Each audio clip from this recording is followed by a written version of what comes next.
Le réveillon du Nouvel An est un moment privilégié qui marque la transition entre l'année qui s'achève et celle qui commence.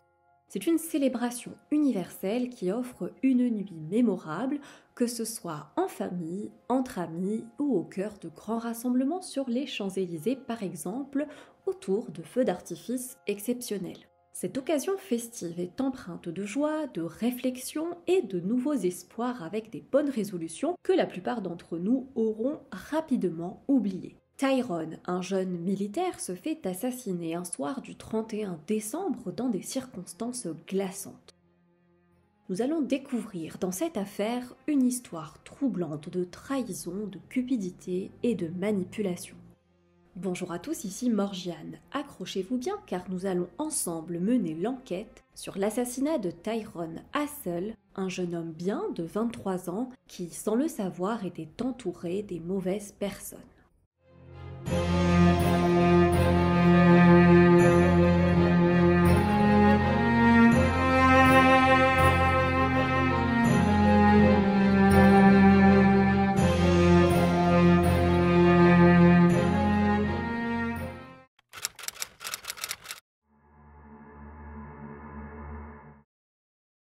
Saint-Joseph Township, dans le Michigan, une petite ville de 10 000 habitants située au bord du lac Michigan. Un endroit animé où la population croît en période estivale lorsque les touristes affluent pour découvrir le charme de l'architecture victorienne du centre-ville ou pour profiter au soleil des plages de sable doux.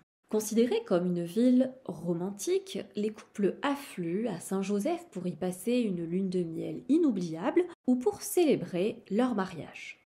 C'est dans ce cadre fort attrayant que le 31 décembre 2018, Tyrone Hassell, troisième du nom, passe chez lui en voiture après avoir dîné auprès de sa famille en ce soir de réveillon du Nouvel An. Il rapporte de la nourriture pour sa femme, Kemia Hassell, restée à la maison pour s'occuper de leur bébé, puis il prévoit de revenir de nouveau chez ses parents pour poursuivre les festivités. Mais alors que ce sergent de l'armée américaine sort de son véhicule devant l'allée de la maison, il tombe dans une embuscade. Sans qu'il ne le voie venir, un homme à la carrure imposante s'approche soudain de lui, arme à la main, et lui tire dessus à plusieurs reprises. Le militaire s'effondre sur le trottoir, agonisant. Le tireur se met au-dessus de lui et lui tire sur la tête, en plein milieu du front, pour être sûr que l'homme est bien mort. Ensuite, l'assaillant prend la fuite. Kemia, sa femme, entend les coups de feu dehors. Elle jette un coup d'œil par la fenêtre et quand elle voit son mari au sol, elle se précipite à l'extérieur. Désemparée, elle appelle le 911 et les supplie d'arriver au plus vite pour aider son mari mourant.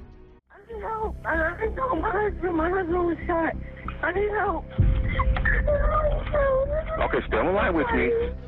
No.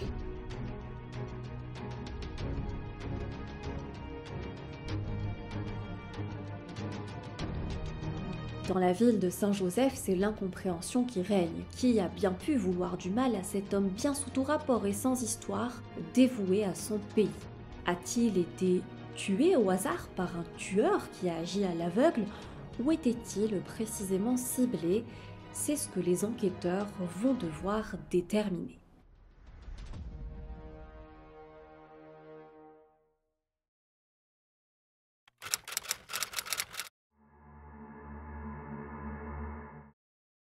Tyrone Hassell, troisième du nom, qu'on va juste appeler Tyrone par praticité, naît en 1995 à Benton Harbor, dans le Michigan. Il fait partie d'une grande fratrie de 10 enfants, composée de 8 frères et de 2 sœurs. Dès son jeune âge, Tyrone se distingue par son sens du devoir, son respect des valeurs familiales et son esprit de leader. Fils de Lashanda et Tyrone Hassell Jr., il grandit dans une communauté où les liens familiaux et religieux occupent une place centrale.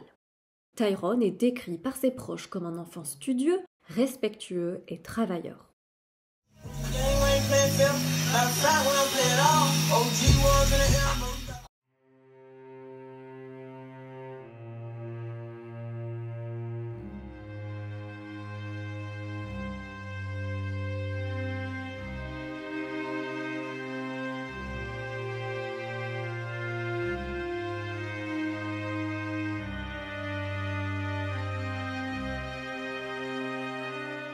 Il fréquente l'école du coin où il montre un intérêt pour le sport, en particulier le football américain, un sport qui lui permet à ces jeunes de développer un esprit de camaraderie et de discipline. Dès l'adolescence, Tyrone est attiré par la carrière militaire. Il termine ses études secondaires et en ressort diplômé avec mention en 2013. Puis, il entame des études universitaires en génie mécanique à Grand Valley State University à Allendale, toujours dans le Michigan. En 2015, il s'enrôle dans l'armée où il reçoit plusieurs distinctions honorifiques. En tant que sergent, il est affecté au 1er bataillon et au 10e régiment de la cavalerie. Il effectue des déploiements internationaux, notamment en Corée du Sud, où il travaille comme mécanicien de l'armée. L'armée, c'est toute sa vie, autant professionnelle que personnelle, puisque c'est aussi là qu'il rencontre à Fort Carson, au Colorado, Kemia Zena Ward, une soldat chauffeur de camion, qui deviendra son épouse puisque les choses deviennent très vite sérieuses entre eux. Ils se marient en mai 2017 et forment une jeune famille militaire. Tyrone travaille dur pour équilibrer ses responsabilités professionnelles avec son rôle de père et de mari, puisqu'ensemble, ils auront un enfant né en 2017. Le petit, Tyrone Hassel, 4e du nom. Pour tous ceux que j'ai perdus en cours de route avec tous ces Tyrone qui se succèdent, on a Tyrone, la victime, qui est 3e du nom. Dans le récit, je l'appelle juste Tyrone. Son père, Tyrone 2e du nom, et donc un Tyrone junior. Notre victime, le personnage principal, Tyrone 3e du nom, a un enfant qui est Tyrone le 4e du nom, qui est surnommé TJ et qu'on va appeler ainsi pour la suite du récit. Au moment des faits, le couple est en congé à Fort Stewart en Géorgie.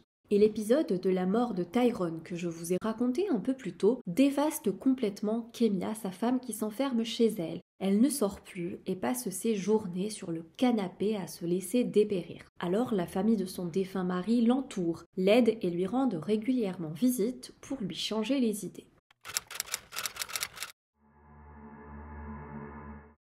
Au cours de l'investigation, la première hypothèse selon laquelle Tyrone aurait été visé de façon aléatoire est rapidement écartée. Il faut dire qu'on est loin de l'image d'un tueur fou qui aurait tiré sur tout ce qui bouge, puisqu'à part Tyrone, il n'y a pas eu d'autres victimes à Saint-Joseph ce soir-là. Ensuite, le médecin légiste confirme que la victime a été abattue de plusieurs balles tirées de très près, c'est-à-dire à bout portant. Ce qui laisse supposer que c'est bien Tyrone qui était spécifiquement visé après être tombé dans un guet-apens. Et rien n'a été volé dans ses effets personnels, sa montre, son portefeuille, etc.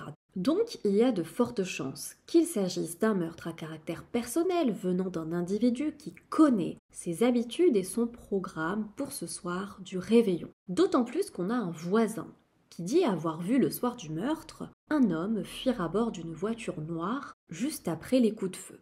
Les enquêteurs s'intéressent alors de très près à l'entourage du militaire et comme quand une épouse décède, le mari est le principal suspect, l'inverse est tout aussi valable, c'est logique. Kemia, la femme, est la principale suspecte. Il faut voir si elle a un alibi et creuser un peu dans sa vie pour ensuite pouvoir la rayer de la liste des suspects. Et pour cela, ils peuvent compter sur un petit coup de pouce. Une femme les appelle anonymement pour les informer que son fils, qui travaille dans l'armée, lui aurait raconté certaines rumeurs selon lesquelles Kemia avait une relation secrète avec un autre soldat, un certain Jeremy Cuellar. Ils apprennent donc que Kemia, la femme éplorée de Tyrone, cacherait en réalité un secret qui lui donnerait un mobile pour le meurtre.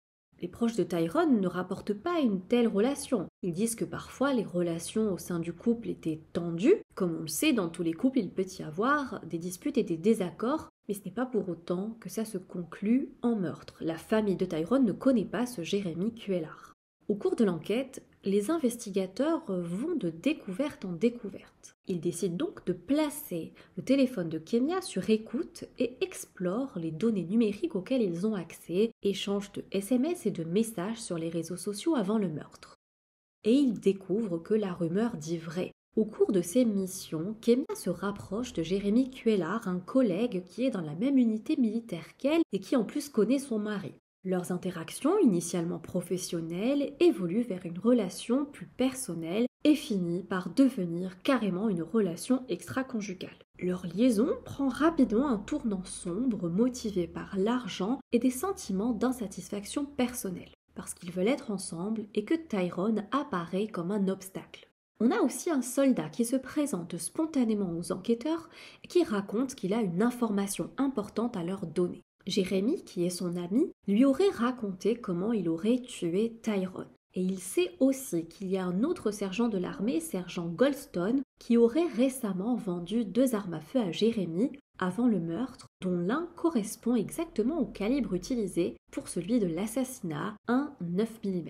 Les enquêteurs ont l'impression qu'ils se rapprochent de plus en plus de la vérité. Parce que grâce aussi aux échanges téléphoniques entre Kemia et Jérémy qu'ils ont analysés, ils ont la confirmation que ces deux-là ont conspiré ensemble pour assassiner Tyrone, d'abord dans le but de toucher son assurance vie militaire estimée à 400 000 $. Ensuite, une fois le mari 6 pieds sous terre et le pactole enfin empoché, ils comptaient continuer leur relation enfin sans entrave aux yeux de tous, après s'être débarrassés de ce qu'ils percevaient comme étant un problème, le pauvre Tyrone. Si les enquêteurs déterminent que Kemia n'était pas présente sur les lieux du crime et que ce n'est pas elle qui a appuyé sur la détente, ils savent néanmoins, grâce aux messages analysés, qu'elle a joué un rôle clé en partageant des informations avec Jérémy sur les déplacements de son mari, lui disant qu'il allait revenir à la maison pour lui rapporter de la nourriture, ce qui a permis à ce dernier de tendre une embuscade mortelle à Tyrone. Avec ces éléments, les enquêteurs s'intéressent ensuite à Jérémy, c'est logique.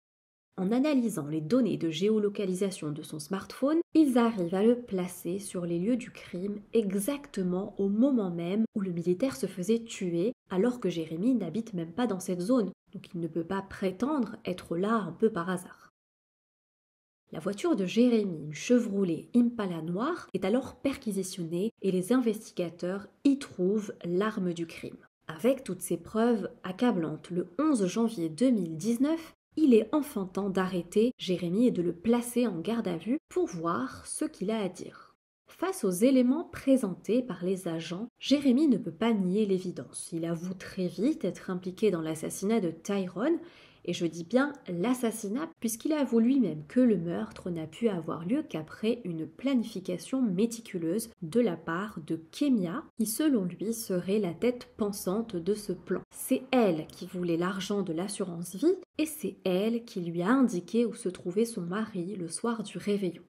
Interrogée à son tour, Kemia nie d'abord tout en bloc. Elle dit n'avoir strictement rien à voir avec la mort de son mari. Elle dit être une veuve en deuil et que c'est une dure épreuve pour elle et s'offusque même d'être accusée d'un acte aussi abominable. Quand les enquêteurs lui montrent les preuves contre elle, qui sont en totale contradiction avec ce qu'elle raconte, elle se mure dans le silence, mais accepte de passer le test du polygraphe, le détecteur de mensonges, auquel elle échoue lamentablement.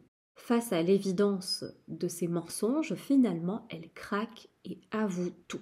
On voit donc que ce meurtre serait donc le résultat d'une conspiration orchestrée entre Kemia Hassel et Jérémy Cuellar. Ils sont donc tous deux arrêtés, mis en détention provisoire et inculpés de meurtre au premier degré.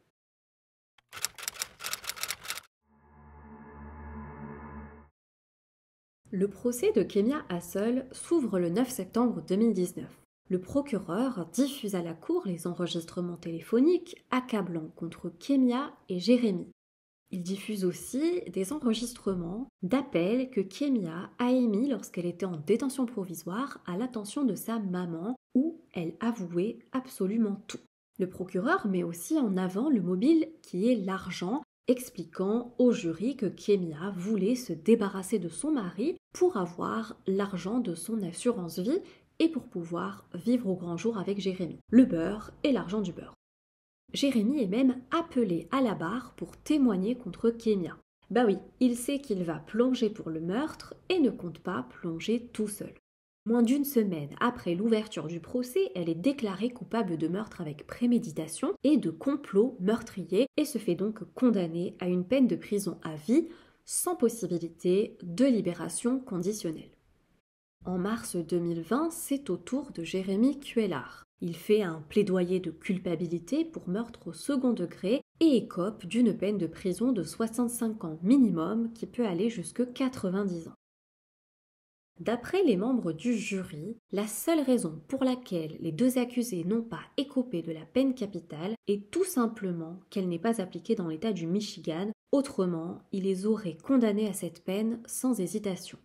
Au cours de cette affaire, les médias ont soulevé une question. Ils se sont demandé si les deux coupables allaient aussi passer devant la cour martiale, c'est-à-dire le tribunal de l'armée qui, elle, peut les condamner à la peine capitale. Finalement, l'armée n'a pas souhaité faire de procès, certainement en raison du fait que les parents de Tyrone ont déclaré aux journalistes être totalement contre la peine de mort. Ils préfèrent voir les deux coupables croupir en prison et réfléchir tout le temps qu'il leur reste derrière les barreaux à ce qu'ils ont fait.